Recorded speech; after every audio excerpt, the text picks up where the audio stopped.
I'll start the recording now. So we got some feedback at last Wednesday's session about keeping the recording going longer during the Q&A. So we're going to do that today. So we want to hear from you. If you have questions as we go through today's session, feel free to put it in the Q&A box. We'll also have plenty of time at the end to do Q&A. If you do have something that you don't really feel comfortable sharing on a recording that you want to kind of, maybe it's a little bit more, client confidential or company confidential to your business, we'll save a little bit of time after we stop recording and you can ask your question then. But in case there's some good stuff that comes out of the Q&A, we want to keep the recording going for people to go back and revisit it. So before we jump in, Kathleen is going to launch a quick poll. If you could just spend a few seconds and answer these questions, it'll help give us some insights on how to cover some of today's materials. But just to recap on this Business Fundamentals Lunch and Learn series, the goal of this is to really give everybody what we're calling bite-sized modules, to give you about 30 to 40 minutes of content, but really allow you to interact with each other, ask some good questions, hopefully provide you some good answers. We're going to do this over multiple series. The first one is really focused on financial matters. We had 2 last week on understanding your financial statements and understanding your cash flow. And today's is on budgeting tips for your cash flow. And then Wednesday's is on risk management.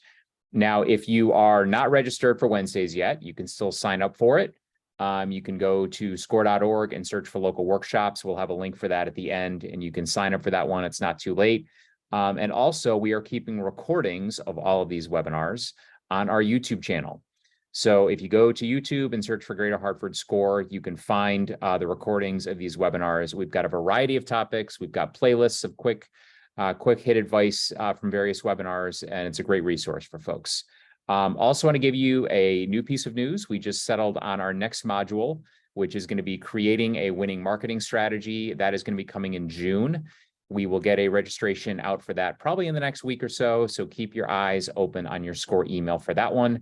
And we will start that one up in mid-June. So Kathleen, before we start, how did the poll turn out? Well, we've got a very close race in the business longevity, 40% less than 3 years, and a 30% split between the other two. Did you attend session 2, Understanding Cash Flow? 70% did, 30% did not. And have you ever prepared a budget? It's reversed, 27% no, yes, and 73% no. Okay. All right. That's good to know. Thank you for doing that. And thanks everybody for participating. All right. So again, if you have questions as we're going along, feel free to jump in. So here's what we're going to cover today. I'm going to do a quick recap of what we talked about on Wednesday because some of the concepts are connected. We're going to talk about why budgeting is important, give you some insights on where to start, key information that you're going to want to include in your budget. I'm going to share with you a budgeting template. It is a very straightforward Excel file. I've used this with some of my clients.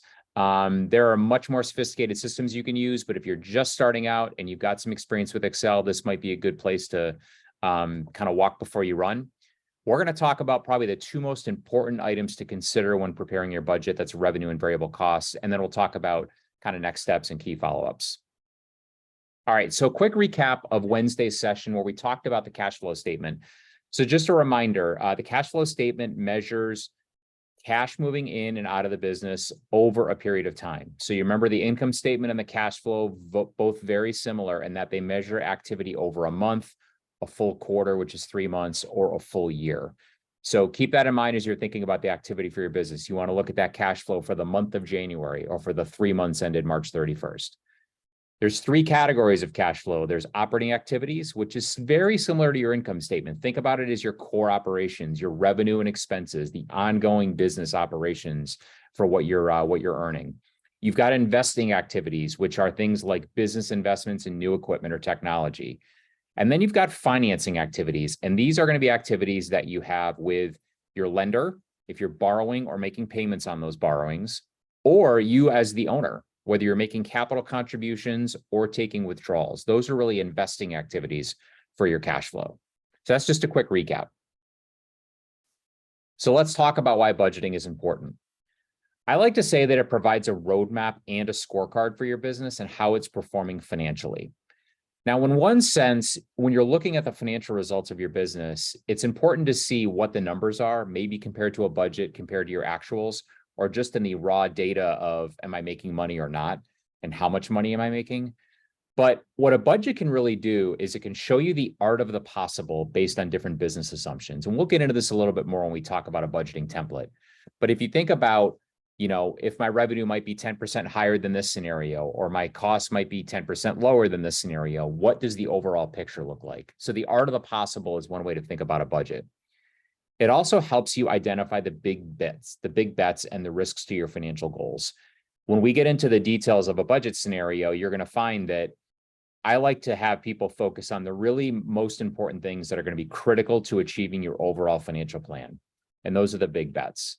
It'll also provide insights into fluctuations in revenue and expenses. If you're looking at your bank account now month to month and thinking, wow, I wish this was higher, but you don't know why it might be lower than you expect, a budget can help you answer some of those questions. It also helps inform better business decisions. One of the things that I think people can get caught up on sometimes is getting into the nitty-gritty of the actual budget itself and trying to reconcile every single variance. But it's not just a score-keeping exercise. The purpose of a budget is really to take the data and turn it into business action and say, what did I learn and what do I want to do about it going forward? And then also, we've talked about business planning. And a budget is a key component of a business plan. And this is going to connect into our next module in June, because I like to think about a business plan having three fundamental focus areas: a sales plan, a marketing plan, and a financial plan. A lot of times when people say I need to do a business plan, they say, I'm going to start with the numbers. I like to think about the business actions and the sales and marketing strategy first, because that will help drive the financial outcome. If you try to do the financial plan first, and then try to shoehorn in a sales or marketing plan into that financial outcome, you might have a hard time connecting the dots. So that's the importance of budgeting. So where do you start? The first thing you want to do when you're thinking about a budget is defining the parameters. And there's no perfect right answer here. It really depends on what you're trying to achieve with this budget. So you can see on this slide, I've got a lot of questions that you're going to want to think about and answer. And I don't have the answers, neither does Kathleen. It really comes down to where you are in your business and what you want to use this budget for. Do you want to use it for yourself? That's the primary goal of a budget, is to use it for yourself and thinking about how you're managing your cash flow and how you want to manage things month to month, year to year. Are you thinking about it for potential lenders? If you're trying to use a financial plan to help get a loan or a line of credit, that's a different animal. That's going to require more detail and a little bit more discipline. Or prospective investors, the bar on that budget goes even higher. If you're trying to convince somebody to invest in your business, that's a much different exercise than just you doing a budget out of curiosity to say, what are my revenue expenses going to be? So thinking about it being as the higher the stakes, the more detail you would need. If it's just for yourself, kind of lower stakes. Potential lenders from a bank, higher stakes. Prospective investors, even higher stakes. So that's the more detail and discipline you're going to want to put into that budget exercise. So thinking about who that budget is for is a key component to think about when you're first starting out. Why are you preparing the budget? This kind of goes hand in hand with what I just mentioned. Are you doing it to obtain financing, or just to better manage your finances, or more to just get curiosity about where your revenue is coming from and where your expenses are going? And then, as I said on the previous slide, it's not just a scorekeeping exercise in Excel. It's important to know the numbers and have the formulas work and understand the data, but you really want to use this and say, what do I do with that data and how do I make better informed decisions? One expression we used to have at the company I would work was, the financial analysis gives you the what. You want to take the what, then do so what, and then do now what. What did I see in the numbers? What does it mean? Now what am I going to do about it? So think about that. What, so what, now what? And then the other key component in thinking about a budget is, have you started your business yet? This is a much different exercise. If you're thinking about starting a business and you're just, thinking about going into operations in 6 months, you've got a lot of things to consider about what you need to do, what you need to spend on before you start collecting revenue. Thinking about that as a pre-operating budget versus an ongoing budget, where if you've been in business for a few years and you just want to manage things a little bit tighter, then you need a little bit of history, and then thinking about an ongoing budget going forward. The next component is, what time period should you budget for and how often should you refresh it and update? This again is a little bit of a personal preference. You'll see in the examples I'm going to give in a little bit that I strongly encourage you to budget by month. And just basically thinking about at least a 12 to 24 month period. If you do at least a full year, you're going to get that volatility of your business revenue or expenses over the course of a full 12 months. If you can go 24 months, it's even better because it can give you a sense of how your business may ramp up, especially if you're just starting out. In terms of how often to refresh, it really depends. If cash is really tight and you're managing kind of week to week, you might need to refresh things more often. But if you're in kind of a stable, ongoing business, you don't want to spend every week refreshing your budget. I would encourage people to say, look at my month results. How does it compare to my budget from the previous month? If it's pretty close, or I understand the big drivers, keep going for another month, rinse and repeat. If you get to 3 months, it may be time to refresh your budget and say, all right, I've got 3 months under my belt. Maybe I should refresh the next 9 months and see if I need to, change things based on how things shook out. So it really depends how your business is going and where you are in the business stage. So key items to include in your budget. I would start with your income statement and your cash flow right now. What are you seeing in your financial results in QuickBooks? And that's going to help determine the items you're going to want to include in your budget. And I've listed some of them out here. And this connects back to the conversation we had last week on the income statement and the cash flow. Thinking about all those components that are showing up in your financial statements, you're going to want to make sure you've accounted for them somewhere in your budget. So here are just some of the examples that come through your income statement. You've got your revenue, which is price times volume. Simple formula, hard to estimate, which we're going to get into. Cost of goods sold. This is only applicable really for retail and manufacturing businesses. So thinking about that example where, you're buying an article of clothing from an overseas vendor, you're paying $12 for it, you're selling it for $20. $12 is your cost of goods sold per unit. $20 is your revenue per unit. Remember that example we had. Services businesses don't really have the concept of cost of goods sold because they're really charging for their time. If you think about a consulting business, there may be exceptions to this, but that's usually a decent rule of thumb. Then if you remember, we talked last week in both the income statement and cash flow section, we talked about operating costs. You've got fixed costs, you've got variable costs, and I've given some examples here. How you budget for this is going to be very important. And when we get to the variable cost component, you're going to see why it's so important to keep a close eye on how you budget for those things. You're going to want to account for your income taxes. Now, this is very complicated. We're not going to go deep on this today, but you need to have some provision for income taxes in your budget. It's going to depend on a large number of things. Your profitability, how quickly you're collecting your cash, do you have other sources of income? What's your tax filing status? All of those components have to come into play. Highly recommend, as you're working with a CPA, your CPA is going to want to understand your business projections to help you estimate your required tax payments. So this will kind of go hand in hand with that. So just something to keep in mind. We can't go too deep on it today, but you want to have some sort of provision in there for income taxes. And then I've got other cash items here. So these are some of the items we've been talking about the last couple of sessions. So you've got any borrowing required loan payments, you've got business investments, and you've got your owner's capital or your draw. Now you may ask yourself, how do I do all this? Because there's so many components. Part of the exercise is going to be, you're going to see that there's certain things that have key dependencies on each other. Like for instance, you can't budget for an owner's draw until you know how much your business is going to make. You could put a number in there, but it might not be realistic because your business might not be making enough money to satisfy the owner's draw you want to have. I tend to thinking about doing your operating budget first and understanding what you think your revenue and expenses are going to be. Your borrowing and your capital contribution are going to be items you're going to use to help determine how much you need to fund your operations. And to the extent you've got profitability, thinking about that profitability used to make sure you're making your tax payments, making your required loan payments, and then paying yourself the owner's draw. So if you remember last week when we were talking about cash flow, and I said one of the slides I had was, what do you do with your net profit or your net cash flow? And I said, pay your taxes, pay your debt payments, reinvest back in your business if you can, and pay yourself.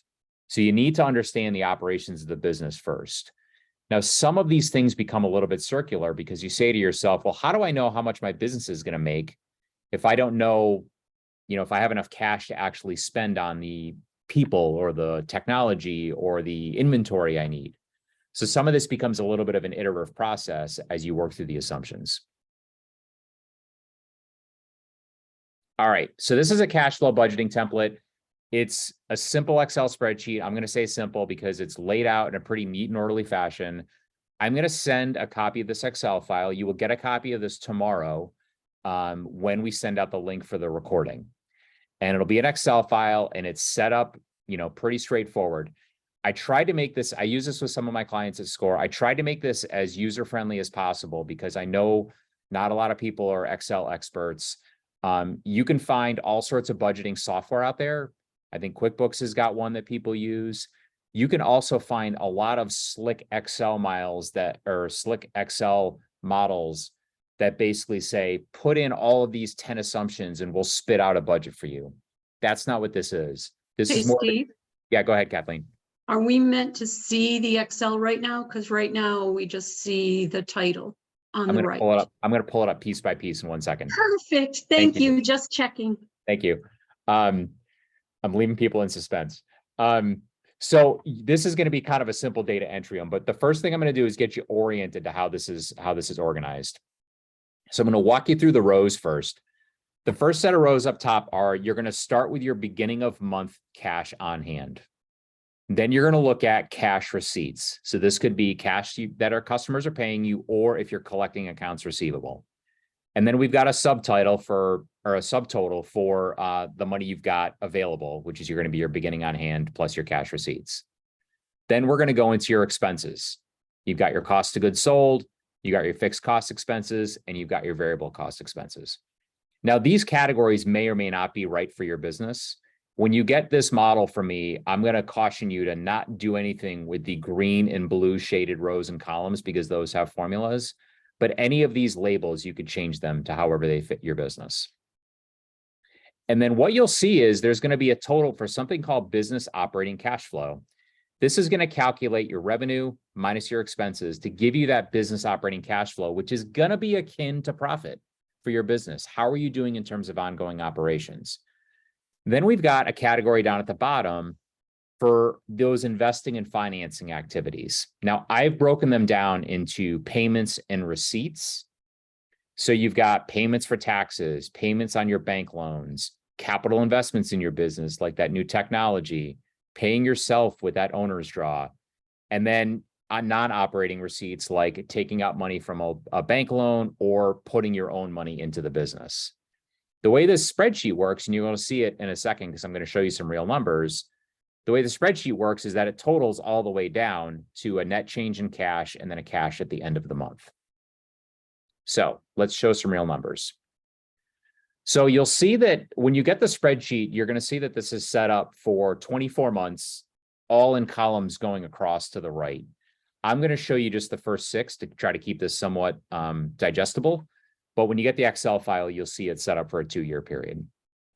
So I'm going to walk you through this business example and show you what this is really saying. So let's say we've got a business that is just starting out. They've got no money in the bank at the beginning of January 2023. They haven't opened their operations yet. They have no revenue. They haven't spent anything yet. And the first thing that they do is they borrow $5,000 from their bank line of credit, and they put $10,000 of their own money into their business bank account. And you can see at the very bottom here that their cash in their business bank account went up $15,000. They started with 0. So now they have $15,000 in their business bank account at the end of January. Now, the way the model works is that at the formula basically says for the beginning of cash in February, it's going to pick up the same number that you've got at the end of cash in January. So it just automatically carries it up here. So now the business is still trying to figure out what they're going to do. They haven't opened yet, so they don't have any sales. But they had to start spending money on their rent, maybe some internet costs, maybe some electric costs, and they had to spend $800 in the month of February on their fixed costs. So you can see their business operating cash flow was negative $800 because they don't have any revenue yet. What else do? Well, they had to start paying their line of credit because they borrowed some money. So they had to pay $200 towards their line of credit.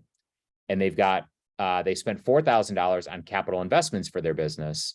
So you can see their non-operating cash flow was negative $4,200. Negative cash, the cash changed negative $5,000 for the month. So their $15,000 went down to $10,000. And then you get to March, and March beginning balance is that same $10,000. And we've got similar types of activity, right? Another $800 in fixed costs, a little bit more money in some capital investments in their loan payments. And now they're down to $7,000 in cash. So you can see how this kind of thing rolls together. Now I'm going to show you how the next 3 months looks. So that same $7,000 carries forward up top. And now they've got some revenues starting to come in. They've got $1,000 in sales. Now they've got $8,000 available before any of their payments, because they started with 7, they get 8,000 in cash, and now they've got $1,000 in sales, and now they got $8,000 available. And now they've starting to have some more expenses, right? They've got, $100 of cost of goods sold, and then, a few other items here. And their business operating cash flow is a little bit better, but it's still negative because they're still paying more than they're collecting in terms of revenue. And then down here, they're still making their bank loan payments, and their cash is now only down $300, but it's still negative for the month, and they're down to $6,700. So we go to the next month, start with $6,700. Sales are up a little bit more. They're up to $8,700. They got, their cost of goods sold, their rent. Oh, but they had a big general liability insurance payment they had to make, $2,000, because they only pay that once a year. So that they had to put in their cash flow, and that's going to hurt their cash flow for the month. And now they've had to start paying some employees because they're starting to have some sales revenue and they're servicing customers, and they've got some fuel charges. And so now their cash flow for the month is negative $2,200, largely due to this general liability insurance number that hit them this month. And you can see now that they're down to about negative $4,300. They're down to $4,300 at the end of May. And then we get up to June. Sales are starting to pick up a bit, a little bit more cash in the bank. Fixed costs are lower. And now look, we've turned positive in terms of our business operating cash flow. But we had to set aside some money for income taxes, and we had to keep making our bank loan payments. And we decided to take $3,000 of money out for ourselves. So cash is getting a little bit tight here at the end of June. They're only down to $1,000 in the bank. So if I were looking at this budget, I might say, hey, maybe you want to be a little bit more cautious about taking out that $3,000 right now, because you might want to make sure you've got a little bit of cushion left in your bank account. And this is something I think that came up at last Wednesday's session about how much cash do you leave in your owner's bank account. This kind of budget analysis will help you determine when and how you can take money out based on how you think your sales are going to come in, when and how your expenses are going to come in, and what other kind of capital investments you need to make. So if you could picture this exercise being over a 12-month period and thinking about how do you want to model out your sales? How do you want to model out your expenses, especially those one-time items that are only going to come in maybe once a year or a few times a year? And you'll start to see that your business operating cash flow and your net cash flow can really bounce around depending upon how those assumptions play out. So I tried to go through that as slowly as possible because I know there's a lot of numbers on the page and it can be kind of overwhelming. And I tried to build it a little bit so you could see how it plays out. And when you'll get this spreadsheet, you're going to see a whole bunch of numbers filled in here. And what I would advise you to do is you can zero out all the numbers that are in white that are not in blue or green. And what you're going to find is that these green and blue rows are all going to be zero, but don't change the formulas in here because you might mess something up. So that's my best advice. If you use Excel periodically, this is going to be a no-brainer. You'll pick it up pretty quickly. All right. Kathleen, let me pause there and see if there's any questions because we haven't paused for questions yet.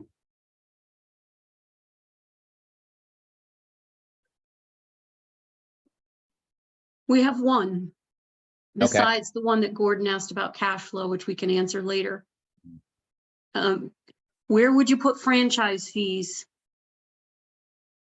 Franchise fees. Good question. I don't know a lot about franchise fees. Here's how I would put it. If you've got a one-time upfront franchise fee that you have to pay just to get into the business. If it's a one-time item, I might put it down here, down in your kind of below the, I'm going to call it below the line cash payment.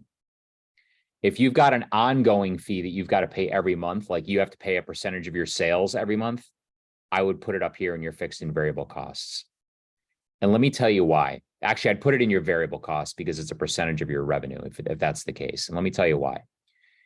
The reason I like to present things like capital investments, which I would consider a one-time fee to get into a franchise, a capital investment. If you put it up here, it's going to really distort your ongoing business operations. Much like if you were running a landscaping business and you had to buy a new truck or a new mower, you'd say, oh my God, I lost, $10,000 in the month of June. What happened? Well, I bought a truck. That's not really, my ongoing business. That's not my core revenue and expenses. That's an investment. But if you've got to make ongoing payments to say, half of 1% of my sales revenue every month needs to go to my franchise owner, that's a variable cost that I would include up here because that's going to be with you every single month of the year. So I hope that helps. So I looked it up accounting wise, and the upfront fee is recorded at its full present value amount as an intangible asset. Interesting. Okay. And then you amortize the fee over however many years your license is for. But then to your point, when you can do it either monthly or annually, it's your choice. But if you have ongoing costs, like some people have marketing costs, it doesn't address that. That's probably called something different besides the franchise fee. I don't know for sure, but you can tell us, Gordon, if it is, because I agree that would be an expense. That would be a regular expense. Yeah. Because it's generally covering something like marketing or whatever. Right. And this is, and if we go back to kind of the overall goal of this here, right? This is try to figure out how is the cash moving in and out of my business. And the goal here is to think about managing your liquidity, to figure out how much is the core operations of my business making, how much can I reinvest back in the business if I need to, and then how much can I take out of the business, and thinking about, what the future is going to be. So that's the overall goal of this, thinking about this from a cash standpoint. All right. So as you're doing this cash flow budget, where you're going to probably spend the most amount of your time is on revenue and variable costs. Let me jump back in here for a minute. If you look at this analysis, and you start to do this, you're going to get a spreadsheet and you're going to zero out all the kind of hard-coded numbers, and you're going to have a blank spreadsheet and you're going to be like, okay, where do I start? My advice is to start with the things that you can estimate quickly. Like, I know my general liability insurance is, $2,000 a year, and I pay it every year in May. I'm going to go put $2,000 in the cell. I know my rent is about $500 a month. I'm going to go put $500 in. Just start dropping in your fixed costs that you can estimate quickly, just to start to get the hang of how this works and how the forecasting process works. One of the things you're going to start to feel when you start putting the numbers in is you're going to be like, oh my God, now that the numbers are in black and white, they're real. Now, if some of these are pretty hard estimates, that's okay. You're going to want to understand what those numbers are. But I really want you to focus your time on the items that are going to move the needle for your overall cash picture. So what do I mean by that? If you think your internet cost is $95 or $105, but you're not quite sure, don't worry about an exact estimate. Pick $100 a month, put it in the spreadsheet, move on to something else. You want to focus on the things that are going to really move the needle. Revenue is top of mind. And anything that is highly correlated to revenue, which are going to be your variable costs, that is where you're going to want to spend the most amount of your time. Figuring out your core operations and what assumptions you want to use behind that is where you're going to want to spend the most of your time. Then you're going to see, what do I think my business is going to make in terms of its core operations? And if you're just starting out, these numbers may be really negative up front.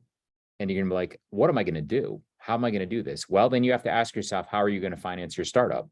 Am I going to put my own money in? Do I have access to a line of credit? Can I get some family members to help with, help get things off the ground? And that's where you can start worrying about the things down below. So let's get back to revenue and variable costs. Again, this is where you're going to want to spend a lot of your time. First thing you want to do is determine the business drivers of revenue. So what do I mean by that? There's different ways you can do this depending upon your business and how you look at your products and services.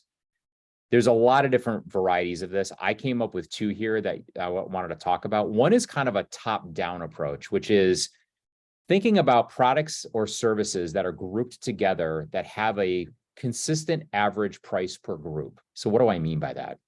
Let's say you're in the services business and you offer a wide variety of services to clients, and you've got 3 different package offerings. Package A includes these 12 base services. Package B includes those 12 plus another 5. And package C is the deluxe model and includes the 17 from package B plus 4 other. You've got 3 service products that you could offer, three service packages that you could offer. What you could think about is, all right, what's my average price for those packages, A, B, and C? And let's say it's $5,000, $8,000, and $10,000 are my different price points. How many of those packages do I think I can sell over the course of a year or per month? And when do I think I would get paid for those? And you could say, well, maybe I'm going to sell, 5 of package A, 3 of package B, and 1 of package C. You could do the math on that and say, whatever that average revenue is times the number of packages, and that could be your estimated revenue. That's kind of a top-down view of things. The other thing you could do is a bottoms-up approach. Now, this might be applicable if you've got something like a landscaping business or a painting business or a consulting business where you sell your services contract by contract, and it could be a wide variety in terms of what you sell. And maybe what you think is, I manage my customer pipeline by customer, and I know that in the next 3 months, I have a detailed listing of the clients that I've got signed up, and I've got their name and how much they're going to pay me for that job and when I'm going to do the work and when I'm going to get paid. And then for the farther out months, I don't quite have a list yet, but I've got a revenue goal because I know that I can do $10,000 in June and $15,000 in July, but maybe it's going to slow down to $5,000 in December. Maybe you've got a business that's heavily weighted towards the weather.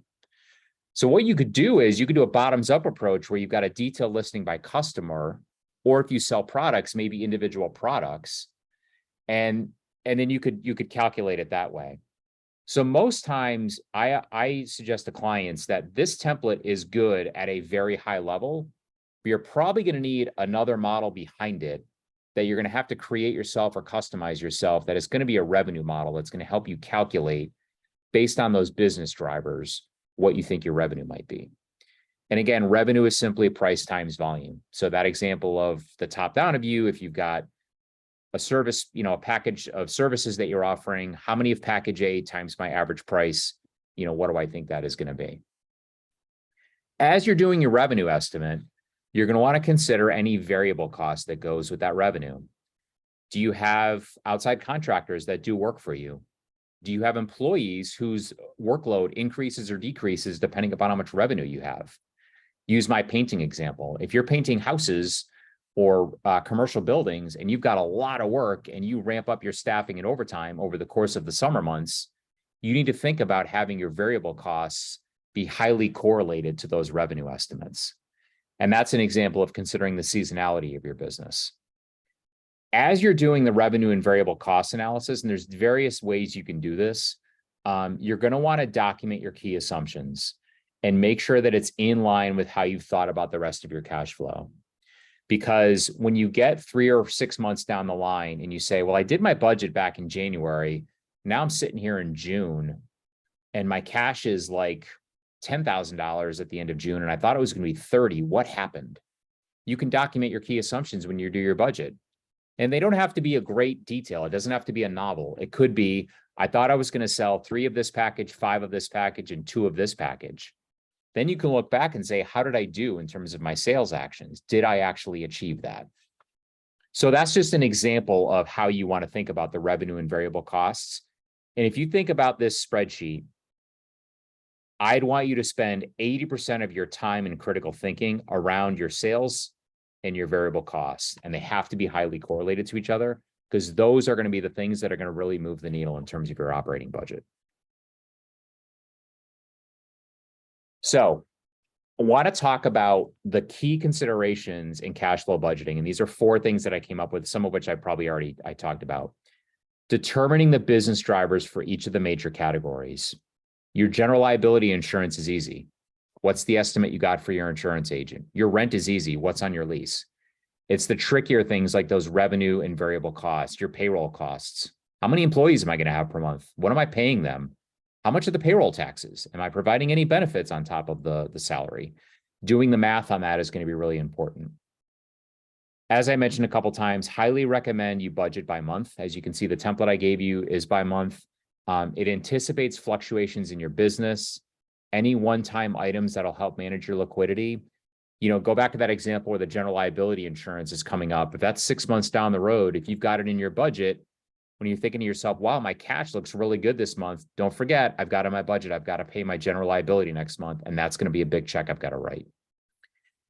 If you do the budget by month, it's also, if you're in the startup mode, it's going to help you identify your initial capital needs to start the business before operations commence. So you go back to that example I showed about that business that has to start paying some ongoing expenses and making some capital investments before they start collecting revenue. Every business has that. This will help you quantify where you are in that and how you can help fund that. I just talked about the 80-20 rule, high importance items versus low importance items. You want to get things like your insurance and the internet costs in there, but don't sweat how refined your detailed is. Or your detailed estimate is. Don't sweat that. Try to really focus in on your sales and your variable costs. And again, document your key assumptions.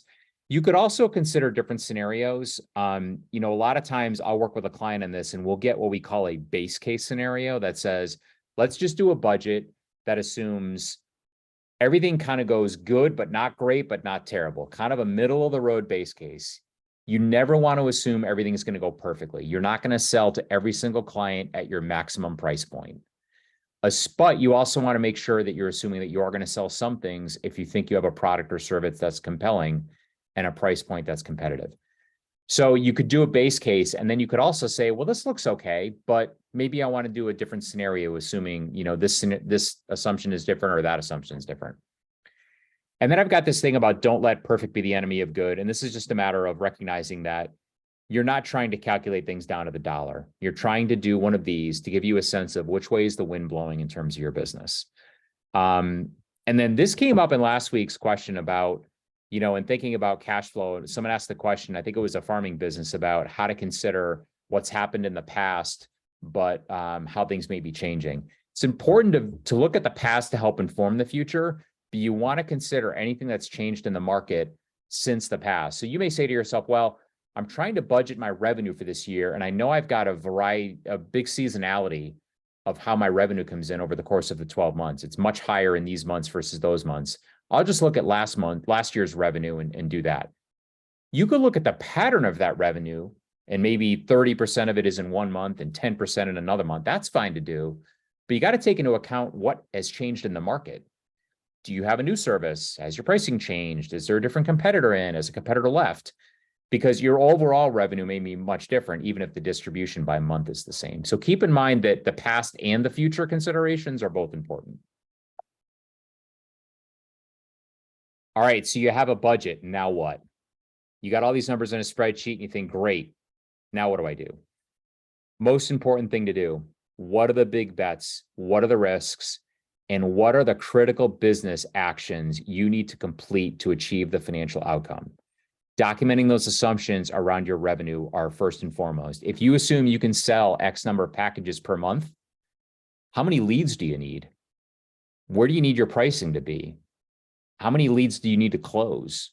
How are you going to manage that pipeline of clients? Do you have enough capacity to service all those clients in each of those months over the 12-month period? All of those business actions that you need to take into account to actually achieve the financial outcome. If you do the spreadsheet and it's not, quote, good enough, what can you do? You can look at these next few items: pricing and marketing assumptions. Can you go harder on marketing in certain areas to try to drum up more interest? Can you get a little bit more competitive on your pricing? Maybe you're selling your services and a laundry list of services, and people can just pick and choose, and maybe a packaged service offering might be a better outcome. You can also look at the timing and amount of discretionary spending. So we talked a little bit about this last week in terms of, yeah, I think I probably used the phrase, you can't shrink your way to success. You can cut some of your expenses if they're discretionary and they're not revenue impacting. But if you're highly dependent on a marketing promotion and a marketing campaign to achieve your sales outcomes, if you scale back your marketing expenses to help your cash flow, your revenue is probably not going to be the numbers you want it to be. And then the other option is, can you obtain financing or investors to help, carry you through some of those leaner times? So I think I said this, this quick sarcastic phrase last week. The one thing we know about a budget is that it's always wrong. The only thing we're trying to do is create a set of guardrails. When you open up your budget spreadsheet and you've got no numbers in there, the range of outcomes is this wide. You're trying to create a scenario that brings in the guardrails to say, if I believe these 5 critical assumptions, what are my potential outcomes? What are the 5 or 6 critical tasks I need to make sure I achieve to hit these numbers? So you want to think about the different outcomes and help guide your approach in terms of those different business actions. And then what do? Monitor, course correct, refresh. I would recommend, you're probably going to budget by month. So trying to look at your activity week to week, it might be meaningful depending upon your business, but I wouldn't try to do any detailed reconciliation of your activity week to week because you're not doing a budget week to week. But maybe what you could do is say, I know I budgeted for $10,000 in sales for the month of June. It's now the middle of May. How am I looking towards that? Do I think I'm going to hit that number? Maybe the next week goes by. How's it looking now? So you could look at leading indicators week to week, your sales pipeline, are you keeping an eye on your cash expenses going out the door? If you budgeted $10,000 of operating expenses for the entire month of May, and it's, May 8th, and you've already spent $8,000, you might have a problem with your budget for the month. So I would consider looking at things like leading indicators week to week in terms of your cash activity, and then looking at your budget for the month that you're in or the next month and saying, am I on track? Which way is the wind blowing? Do I feel like I've got some good momentum, or have I got some challenges that I need to try to dial things down or course correct? And then, as I said earlier, I would recommend refreshing this at a minimum every few months. A lot of times what a business will do is they'll say, it's the beginning of the year, I'm going to do my budget in January for the entire 2023 year by month. Then I'm going to kind of look at January, compare it to budget, understand what happened, see if I need any course correcting actions. Do the same thing in February. Do the same thing in March. Now it's the end of March. I've got 3 months under my belt. Maybe what I'll do now is refresh my estimates for April through December. And now I've got a refreshed view of my budget. And you now have what's called a forecast, a 3+9 forecast, 3 months of actual results plus a 9-month forecast. That gives you a new view of what you think your full year could look like. You could keep doing the same thing. 3 months later, you could do a 6+6 forecast. So that's what we did at my company. That's what a lot of companies do, is refresh things quarterly. But if you get to the end of the 3 months and things are tracking and things are looking fine, and you feel like you're still on track for your original budget assumptions, you don't need to do a detailed budget assumption or budget exercise. It's really up to you.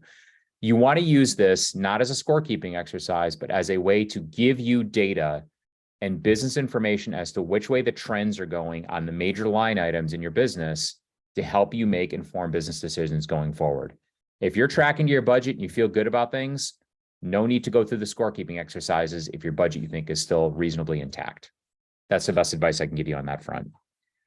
All right, so we are done at the end. It's about 12:45. We're done with, we've come to the end of our prepared content. So if you've got questions, keep adding them to the Q&A.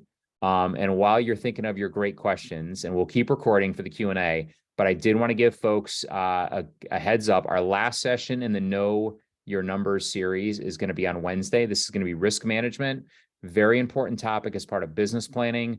I know it's not always the exciting one. It's not as exciting as cash flow, but risk management is very important. I think Kathleen and I have taught a series, and we've taught some of these concepts a few times. I think it's very eye-opening for business owners to give them some things to think about in managing their business. Also, as I mentioned at the top, check out our YouTube channel. Oh, before I forget, Wednesday session, you can still register. Here's where you can go to score.org/Greater Hartford, look for local workshops, and you will see a register now button there. And then check out our YouTube channel. You can search for Greater Hartford SCORE, and you can watch recordings and playlists that are organized by business topic there. And then if you were interested in mentoring services with SCORE, you can sign up for that at score.org. It's very easy to do, and just be as specific as you can about what help you need with. So Kathleen, with that, do we have any more questions? Right now, we have a follow-up on the franchise question, which is that the ongoing fee is 5% of revenue, and it's for advertising and tech. Okay. So in that example, that is a variable cost, because variable costs, I may not have said this, variable costs are costs that move up or down with your revenue volume. So the more you sell, the more your variable costs go up. So it could be payroll, it could be food if it's a restaurant, or a franchise fee is a perfect example because it's a percentage of revenue. It's the most simple example of a variable cost. So what you're going to want to do when you're doing your cash flow budget is to make sure that the assumptions you're using for your franchise fees are the exact same assumptions for your revenue. Because if you put in a really high revenue number up here and your franchise fees down here are not the same assumptions, then you're going to be overstating your cash flow because you're going to be missing some franchise fees that you're going to be owed. The simplest way to do this in Excel is just to make your franchise fee a percentage of the sales revenue, and then it'll calculate it automatically. That's the simplest example of a variable cost. Payroll can be tricky sometimes. You know, I explain payroll like this. Like if you're in a restaurant, let's say, or actually I'll use a different business. I'll use like a service business. Let's say you've got a large painting business, and they ramp up and ramp down their laborers throughout the year because they do a lot more activity in the warmer months, like April to September, let's say. Their variable costs for their laborers who are doing all those jobs on site is going to be variable, because as their costs go up, the revenue is going to go up at the same thing. So think about it like a bell curve where, you know, the sales is going to go up like this, and then the revenue or the variable costs are going to do the same thing. However, let's say that painting business has a full-time admin assistant who does a lot of work around the office, and they work 40 hours a week throughout the entire year. That's a fixed cost. That's not a variable cost.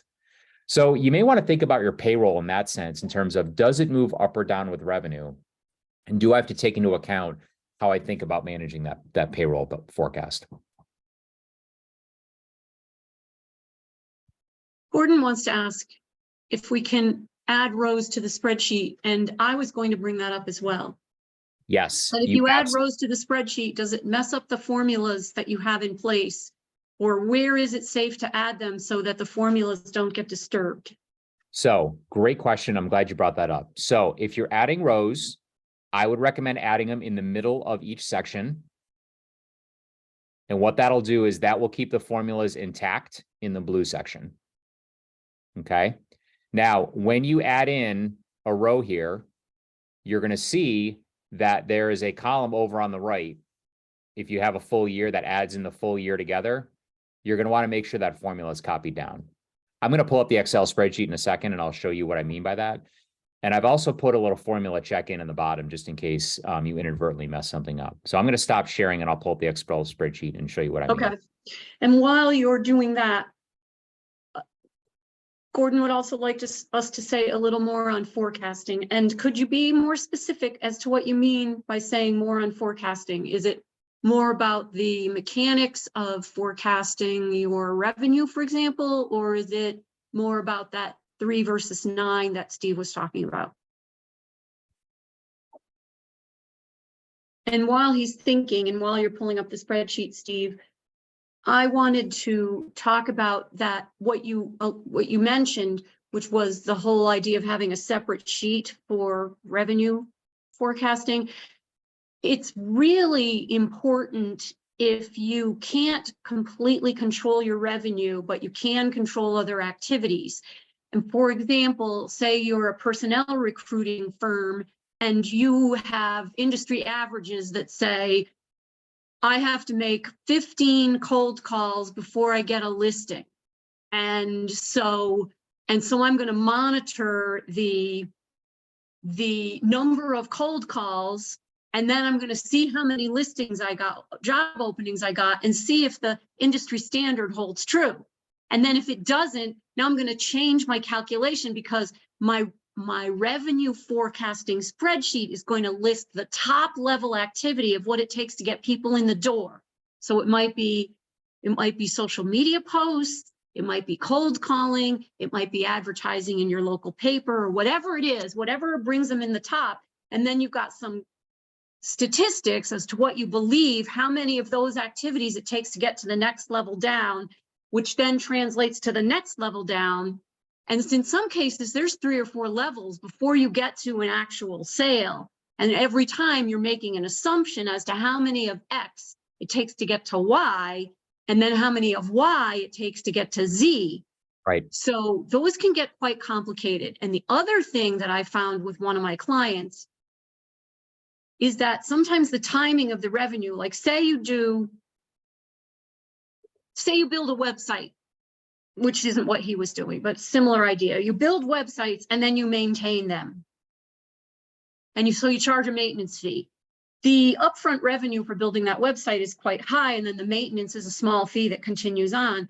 Well, what happens sometimes is if it takes longer to build the website than you think, then when you're doing your revenue projections and you project, say, the maintenance to start on month 2, but it actually ends up taking 90 days to build the website because of the back and forth between you and the client, now you've got 60 days of lag between revenue streams that you weren't anticipating. And so now when you're doing your revenue forecasting, you have to modify that to say, oh, website 90 days, 60-day lag before the maintenance kicks in. And so my cash flow looks different. Right. That's that cash gap we talked about, right? Last time, where you're doing the work now and you may not get paid for 60 days. That's another key thing that this can do, is you can say, when am I doing the work versus when do I actually think I'm going to get paid?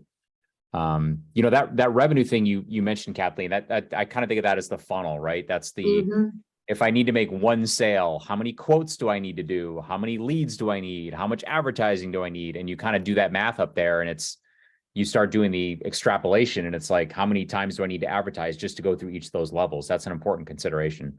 It is. And especially if you have an online business that, say, starts with social media or blog or whatever, and then you're selling something online. I don't mean like Amazon sales. I mean, you're selling your own knowledge product online, for example. It's like, if you get 1.5% of the people to buy from you, that's fantastic.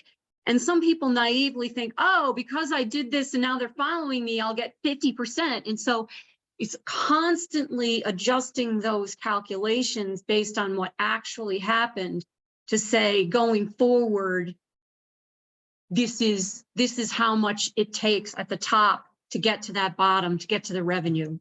Yep. And Gordon, I don't know if we're answering your specific forecasting revenue questions with the conversation we're having. But all right.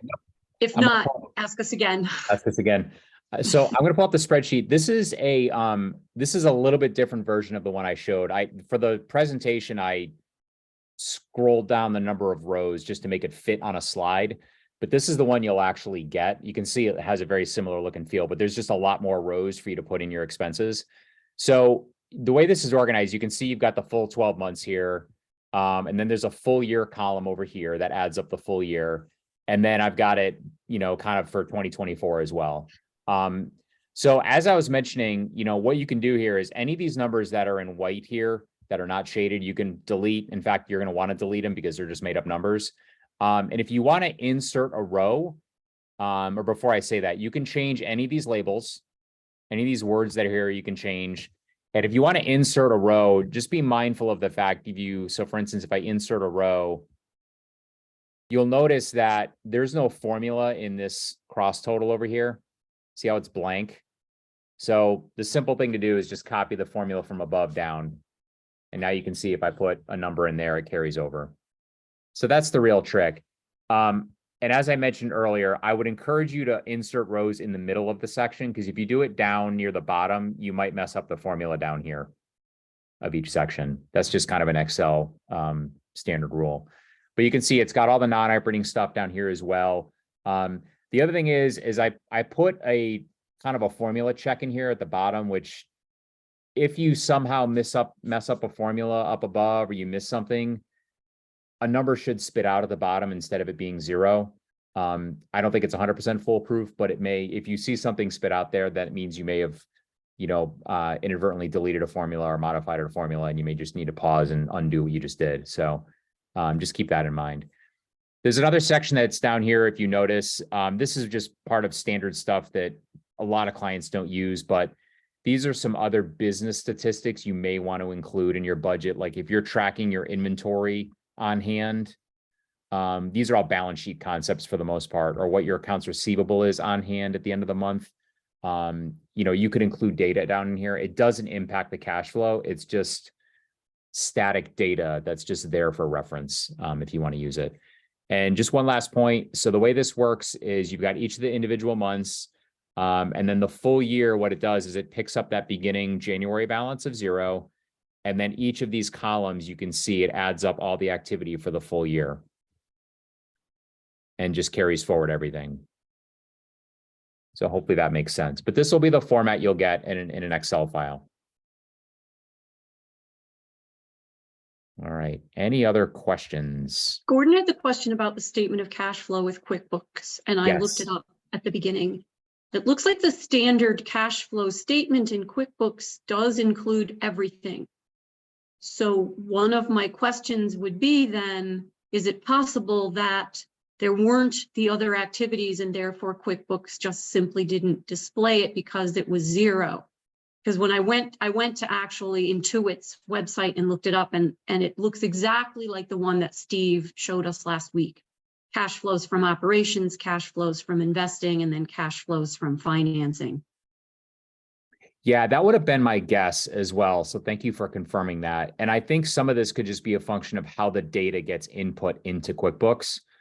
So my advice would be look for if you've got any investing activities, like you bought some equipment, look into QuickBooks on how that was accounted for in QuickBooks.